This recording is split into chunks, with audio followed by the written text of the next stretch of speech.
আসসালামু আলাইকুম। শীত এলেই বাঙালির মনে পড়ে শীতের পিঠার কথা। পিঠে ছাড়া বাংলার শীত যেন পরিপূর্ণই হয় না। ঐতিহ্যবাহী শীতের বাহারি পিঠা খাওয়ার রীতি বাংলায় চিরায়ত সংস্কৃতির একটা অংশ। একসময় পাড়ায় পাড়ায়, মহল্লায় মহল্লায় ছোট বড় সকলেই পিঠা খাওয়ার আনন্দে মেতে উঠত, কিন্তু এখন তা আর চোখে পড়ে না। এই বাস্তবময় জীবনে তা এখন অনেকটাই হারিয়েছে। শীত মানেই নানা রকম পিঠে পুলি। পিঠার কথা মনে হলেই সব থেকে যেটা মাথায় আসে সেটা হলো চিতই পিঠা। আমার তো বেশ লাগে। গরম গরম চিতই, আহ, দারুণ! যদি সেটা হয় আবার মাটির চুলায়, তাহলে তো কোনো কথাই হবে না।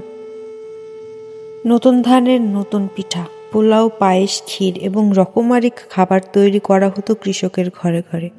প্রতিটি পাড়া মহল্লা এবং বাড়ি নতুন চালে মোমো ঘ্রাণ ছড়িয়ে পড়ত। আমার তো চিনি দিয়ে বেশ লাগে খেতে। আপনাদের কেমন লাগে জানাবেন।